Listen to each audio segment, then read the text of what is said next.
Greetings, royal family. Another episode of these Housewives. Episode 7. What would Michelle O do? Really? Thank you for clicking on the video. If you are new here, welcome. If you are a returning royal family member, you pretty much know how this thing goes. First of all, before I even get into the review, I would just like to point out the fact that if you see the episode, is it me or was Nene only in one scene? Most of the other ladies had 2 scenes, with the exception of Eva, I think. I think Eva was only in 1 scene. Interesting. And also, at the end of the episode, when they were talking about what's going to take place next week, why the heck was Cynthia's man, Mike, I think that's his name? Why was he narrating? Like, his voice threw me off and it scared the heck out of me. Anyway, so this episode opens with Kenya coming over to Cynthia's house to help Cynthia with her closet. Why does Cynthia always come across as if she needs help with something? Where's Noelle? Because she seems to be the adult in the household. Anyway, so she needs help with her closet because, you know, Mike to move in. He has some of his clothes there. So Cynthia's closet is in disarray. So Kenya's pretty much asking her when she's going to get engaged and why hasn't he moved yet. And Cynthia's just like, how long did you wait, Kenya? And in her confessional, she says that Kenya is always getting on her about when is Mike going to be moving in, when are they going to be getting engaged. Kenya's advice to Cynthia is that she should be engaged first prior to moving this man in her house. So it's just like, Kenya, really, you're giving advice? I don't know if she's trying to look out for Cynthia or if she's just trying to throw shade. Knowing Kenya, she's probably being shady. So of all people, she's talking about people's living arrangements. Anyway, so they go on to discuss Marlo's event. After we see Cynthia's closet in disarray and Kenya's giving her suggestion, they go on to talk about Marlo's event. And Kenya just acts as if she had the right to do what it is that she did. Like, there's no remorse. And then she goes into talking about how Marlo is always taking digs at her. And Cynthia is telling Kenya what Marlo said about her allegedly paying child support, to which they laughed. Then they referenced Michelle Obama because Kenya's talking about her marriage, of course. You know, Mark doesn't know how to be angry and he doesn't know how to argue. So everything is Mark's fault. Anyway, Cynthia said that she should have asked Marlo if she was the one that recorded her talking about Nene. See, this is the thing that I don't understand. When you were in the hardware store, Cynthia, you said Nene can take the recording and shove it up her hoo-ha, right? You admitted to probably saying some things about her and you don't care. So why is it that you want to find out who it is? You know, you think that Marlo is the one that did it. If you already admitted to it, you have no interest in salvaging the relationship. Why are you gung-ho about finding out who was the one that recorded you? Anyway, moving along. Kandi's place, right? So we see Kandi, Todd, we see Ace. They're just hanging out, chilling. And then Riley, she FaceTimes her mom and says, you know, hey, mom, you know, can I cop this? It's vintage. It's like a vintage Fendi something. I don't know exactly what it was. And Kandi says to her, yeah, you know, with your own money, you know. And I think you could tell that she was saying that because Todd was there. And Todd is like looking in the phone and asking Riley how much the item costs. First of all, Todd, let's just stop here. Why aren't you working on your relationship with Kayla? I think he's overstepping his bounds as far as asking Riley how much something costs when she's calling to consult her mother about purchasing something. Like, she's not asking you for money. She's asking her mother for money. But Kandi kind of reassured that, you know, Riley, you have your own money. So if you want to get that, then you can get it. So I just didn't like that. I feel like Kandi doesn't overstep her bounds as it pertains to Kayla. She kind of walks on eggshells and she's very careful as not to overstep her bounds when it comes to Kayla. So Todd, I think you should kind of do the same. Like, the nerve of him. No wonder why Riley don't like you. Anyway. So Kandi tells her that, again, she can buy it with her own money. And she's just like, oh, you know, I love you. I was watching Kandi speak on it. And Riley was accepted into NYU. Bravo, young lady. So good for her. So So Carmen comes over. Carmen rings the doorbell and she says, I'm not just going to walk in because I don't know what you and Todd be doing with your dungeon antics. So Carmen walks in. She looks great. Kandi is working on a lipstick line, so she has like a sample.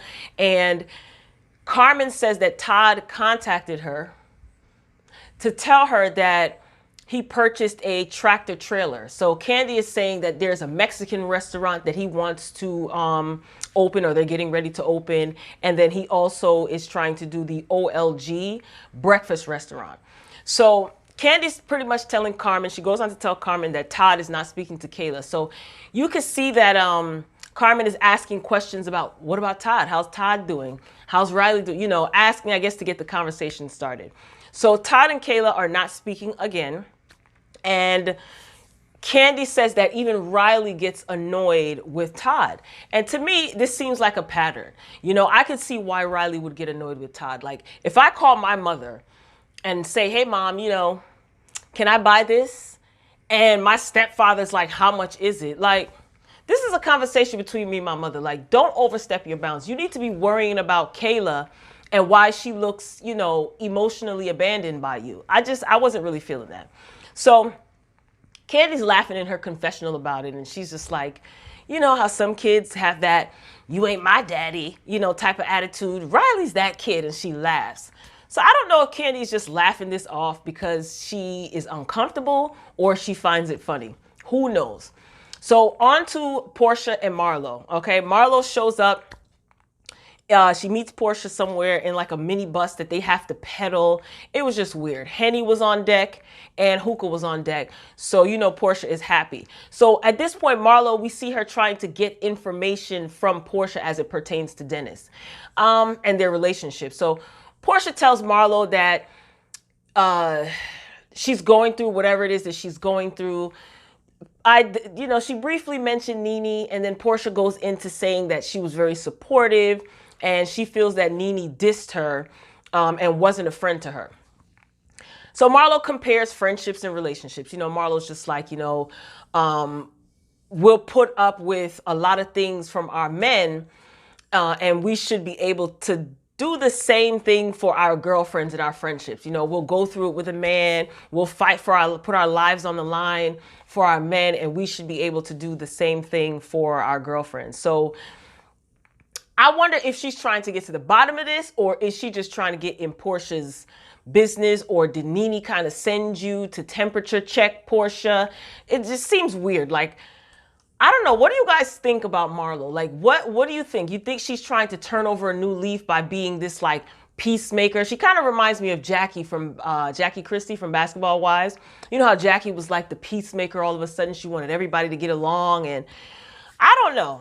Porsha and Marlo have come a long way. They flash back to when they were like arguing like 2 years ago when Marlo made that comment about Porsha's welcome mat outside her house, saying it was too small.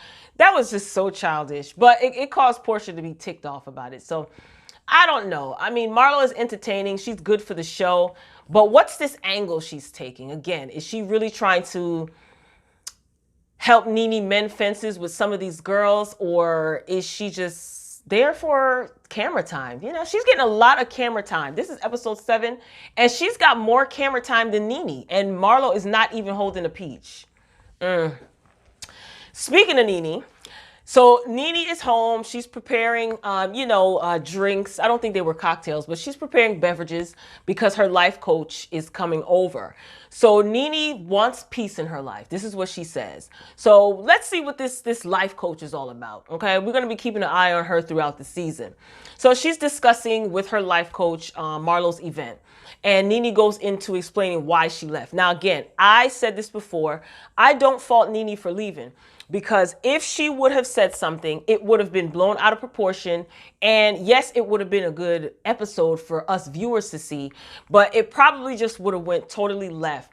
So I feel like if Kenya was going to make a fool of herself, let her make a fool of herself all by herself. So Nene just explains why she chose to leave. She said when Kenya showed up with a marching band, she immediately got ticked off. And although she wanted to be there in support of her best friend Marlo, she had to take herself out of that situation. So I'm wondering if Nene is feeling a little guilty that she left Marlo, or is she worried about the backlash and the judgment that she's going to get from people for leaving the venue? Because who was it? I think it was Porsha, Tanya, and I think it was Cynthia that had something to say about Nene leaving. But I think Nene did the best thing for her, because again, if she would have even said peep to Kenya, Kenya would have taken that opportunity for a moment. Nene would have gotten even more ticked off, and it would have been bad. Now, Nene's telling her life coach that she wants her sisterhood back, and with some of the ladies, but she's hesitant about going on this trip to Canada because Tanya reached out to her and personally invited her, and Nene wants that sisterhood back on track, but she just doesn't feel like she wants to apologize in order to get everything back. So, that whole apology thing, I just feel like just because Nene says, she's told the truth and she doesn't know what she would be apologizing for, but she wants to mend things with the ladies, but she doesn't want to have to apologize to do it. See that right there, Nene? I love you, but let's speak facts here. I feel like just because something is your truth, right, doesn't mean that it's not problematic for somebody else. Like, I feel like sometimes it's how you say things. Like, if you care and you love someone, you should be conscious of how you say things to them. You can get your point across, you can be honest with them, but you have to take into consideration that everybody may not be as thick-skinned as the next person, right? I think that can make all the difference. And I know that you know that, Nene. So like let's stop pulling these stunts. Like you may have to apologize. Like, I just feel like you know this, but you just don't want to do it because, I don't know, you may feel weak. You may feel that they have an advantage over you. I don't know what it is, but if you think that you are going to mend fences, especially with Porsha, unless there's something that we don't know about that Porsha did that warranted you calling her out of her name when she just had a baby, calling her fat, and so on and so forth, then I think you should apologize to her. I don't know. Like, I don't know. That's if you're interested in mending fences. Then you're going to have to give an explanation as to why you did what you did. And you also are going to have to be able to listen. See, that's the thing sometimes, Nene, you don't want to listen to anybody else. And I get it, walking away to keep the peace. But at what point do you sit down and you give these women that your sisters, the respect to share their thoughts and opinions? I mean, you can go off. So let them go off too. I mean, come on. It's temporary. You probably will get chewed out. You will do some chewing out. And then things should be fine in a perfect world, right? I don't know. Like I said, if you really want to repair the relationship, then you're going to have to listen to what it is that Porsha, for instance, has to say, because you obviously hurt her feelings. So if you can't give any justification for calling her fat and saying this and that about her, then and you want to be her friend, you might have to apologize. But to think that you're going to mend these relationships and not give an apology of some sort, or take responsibility for your part in the situation, then you're fooling yourself and you're playing in our faces and playing with our time. So back to Porsha and Marlo. So they end up riding past Dennis's hot dog restaurant. Marlo, you is so shady. I just was like, wait, what? Then they go in, they stop, and then they go in, and Marlo's like, yeah, come on, let's have a hot dog. Hi, Dennis. So Marlo is hoping that Porsha will run into Dennis at this spot, which Porsha is not interested in doing. And it seems that Marlo loves Dennis. I wonder, what is it that she loves about Dennis so much? Porsha said that Marlo's a stand for Dennis. Why? Because he got guap? Is that what it is? So they go in, they eat, and Marlo texts Dennis. She calls Dennis, and she makes Porsha and him talk. And she was just like, I just want you to know that, I'm at the spot. I didn't want you to hear from anybody else, And she ends the call, and Marlo's like, tell him you love him. Tell him you love him. Dennis says, I love you, Porsha. She's like, okay, bye. Porsha's just not ready. She's not ready. She's definitely hurt by what Dennis did. This was made public, which is even more embarrassing. So I like this, that she's taking her time and she's really standing up for herself. Because let's not forget, she was in a marriage where she was not happy and she was at a disadvantage because she was dependent on her ex-husband. And when he divorced her, when they got divorced, like she said, he left her with nothing. And she had to kind of build herself back up. So I think that she is not only hurt and ticked off, she's also afraid that that may be a repeat of her first relationship, well, her first marriage. So I get it. I was in this scene, these two scenes with Porsha and Marlo. I was looking forward to Marlo talking about the situation with that happened at her party with Kenya. Like, I wanted to know how she felt about it. I wanted to know what her thoughts were, but she didn't say anything. So, ooh, Kenya, she might be plotting something, but she didn't say anything. Maybe the next episode she'll talk about it, but I don't know. I was looking forward to her saying something in this episode. All right, now we're back to Kandi. So it's moving day for Kayla, okay? Remember, Kayla is moving to New York to pursue her fashion career. So Todd is out of town. So Kandi is basically going to see her off. And Kandi wants to give and do more for Kayla, but she says that Todd is against it. Now, Kandi has her YouTube channel speak on it, which I like to watch after watching the Housewives episode. And Todd actually was in this episode briefly. And they talked about Kandi's, I guess, role, as stepmother and how Todd feels about Kayla being independent. You know, Todd's whole thing is, Kandi's whole thing is like she wants to do more. And Todd's whole thing is like, you don't need $1,000 purse when you have $2,000 worth of credit card bills that you haven't paid off. Why does Kayla have $2,000 worth of credit card bills, Todd? See, and I know some people will say, no, you know, she's 20. I think she's 22. She's in her 20s. She should know how to fend for herself. See, I think Todd is punishing his daughter for what it is that he had to go through, because he said in Speak on It that his mother kicked him out of the house when he was 20-something years old because, you know, he wanted to do certain things. Right. You probably was doing all types of foolishness and your mama said, not in this house, go on about your business. But what does that have to do with Kayla?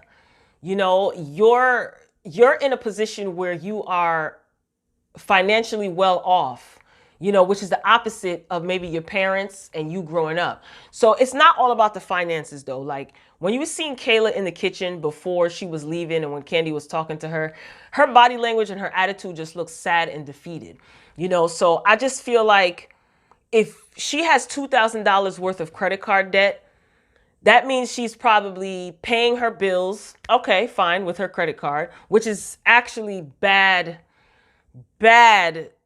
thing to do financially. You know, for your credit, creditor, like if you're getting a house or something like that, they don't want to see that you're paying your bills with your credit cards. That's like irresponsible. Anyway, this is not credit tips with Royal B. But anyway, then obviously she possibly could not be managing her money properly. Or she could just be buying bags and getting nails and hair. You never know. But why aren't you teaching her how to manage her money? You know, if you're teaching her a lesson and you want her to understand and be independent, why are you not giving her the tools that she needs to be independent? Managing a credit card, that's pretty simple. I mean, you don't have to be dad of the year to know how to do that. Todd, you should be accustomed to managing a budget because like Kandi's going to say in the next episode, you got 6 or 7 businesses open and you're not doing anything with them. But then again, you wouldn't be able to teach Kayla anything about money management because you're obviously wasting money. So it seems like you are penalizing Kayla because your parents were hard on you, or maybe you just don't want to admit that you don't know what you're doing. You know, that's like the default. No, she gotta get it out the mud. I don't know. I'm rambling, but I don't know. Something about that just seems off. And never mind the money. That girl seems so defeated. She probably wants to go back to New York to be closer to her mother. And it's like you're conveniently out of town to do what? While your daughter is getting ready to leave? I don't know. Anyway, And yeah, and another thing, you can ask how much something costs that Riley is calling her mother about, but you're very invested in what Riley seems to be doing. That's probably why she don't like you. Where is Mama Joyce? We haven't seen Mama Joyce all season. Is she okay? Anyway, Cynthia and Mike. So they're at a restaurant. They're having a nice little, lunch outing, real casual outing, and they meet up with Eva and her husband.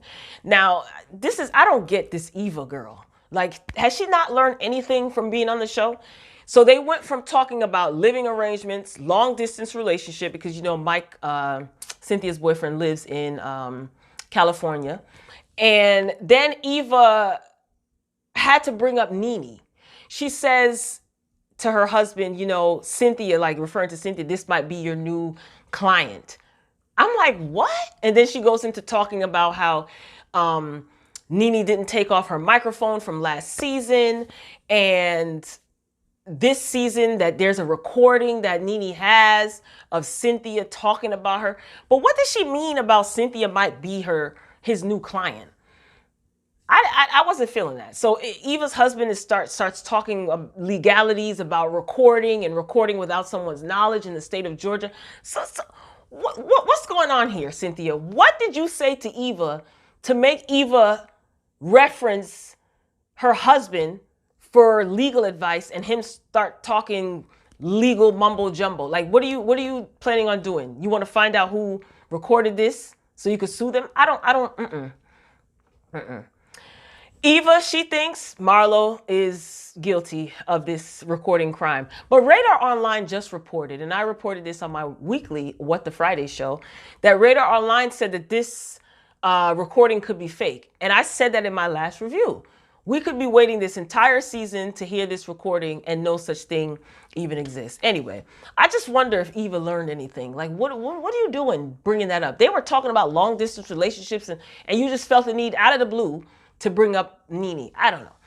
Anyway, so Kenya, Lord have mercies. Kenya goes to see an estate lawyer because she wants to ensure that baby Brooklyn inherits all of her assets. And she doesn't want to have a will because the estate lawyer is giving her options. She doesn't want to have a will.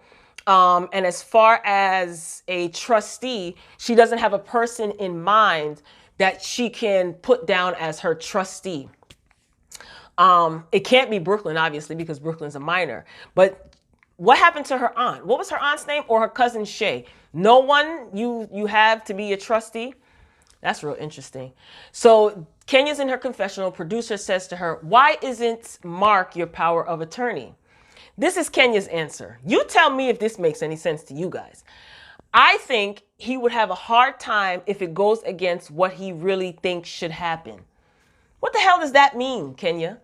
To me, I feel like she wanted to say, I don't know this dude. I don't trust this dude either. So he ain't, I ain't making him power of attorney. I don't know. I don't know what that means.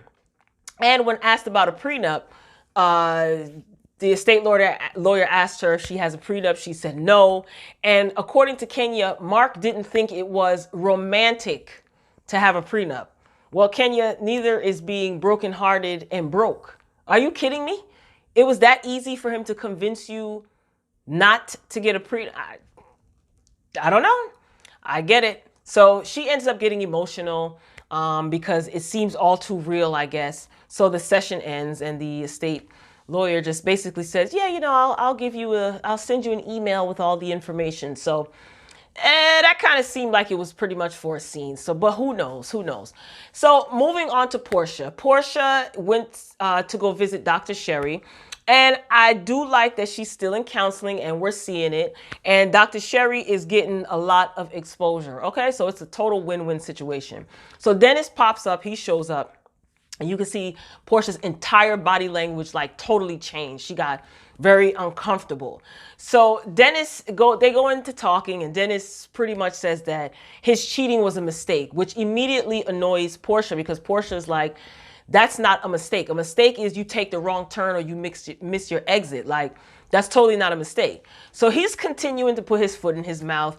He's saying that when Porsha was pregnant, they weren't having sex. Porsha corrects him. She says, you know, yes, we were having sex.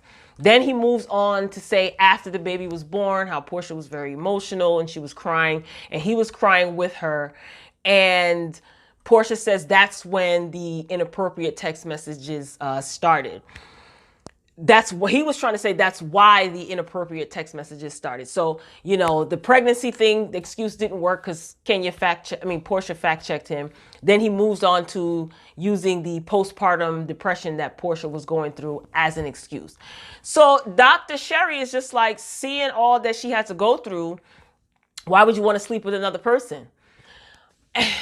You know, his answers, I wonder if sometimes people are programmed to answer just because they're asked a question and not think before they answer. Like it's just like some of the things that he was saying, like what? He wasn't even making any sense. He was just spitting out answers because that's what he's supposed to do, answer a question. And I get why Porsha is annoyed, aside from the obvious of him being unfaithful. It's like, why do you have to blame your cheating on variables outside of yourself? Like, Dennis, you're too old for that, bro. Like, you know why people cheat? Do you know why? It's a simple answer. People cheat because they want to. They cheat because they want to. It doesn't have anything with, oh, my husband don't look like he used to look. My wife is pregnant with twins and she got fat. This one don't take care of themselves. I'm not physically attracted. Those are all excuses. People cheat because they want to, and also because they are not ready to be in committed relationships. That's my opinion, but I think it's the most simplest answer to a question that people seem to have a hard time finding out the answer to. I don't want to see sad Porsha anymore because she started crying. She was venting. Dennis has the nerve to say that they're technically still engaged. Sir, you took her ring from her. So how are they technically still engaged? Oh God. I don't know. I just feel like Dennis, he doesn't know how to communicate. And that may not be his fault, but it's still not an excuse. He just seems real like, you know, I cheated, you know, can you forgive me? Or in his head, he's probably like, yeah, I cheated. She'll take me back because she loved me. And plus we got a baby together. Like, that's what it comes across. And they leave together. They're both in the car. He says to her, you know, I really appreciate you doing this with me, meaning the counseling. He says to her, you look beautiful today, and then asks, can he come over? To which she's like laughing jokingly and was like, no. I mean, even though we know that they're back together, but still, it's like, girl, you know, people cheat because they want to. It doesn't have anything well, she was 6 months pregnant, and you know, they cheat because they want to, whether it be they're very impulsive. Regardless, they want to. They do it because they want to. That's the long and short of it. So next week, what are we going to see? We're going to see Kandi. She's going to be getting her mama Joyce on because she's going to be checking Todd about all the money that he is spending. She's just like, you know, you got 6 businesses and you ain't doing nothing with them. What's up with that? And it does appear that Mike is going to be proposing to Cynthia. That's what it looks like, the way they edited it. So we don't know. And Mr. Mark Daly, he seems to have a lot to say. So you're going to see Mark Daly basically sharing his opinion, I'm assuming, about the marriage. That's what it looks like from the trailer for the next episode.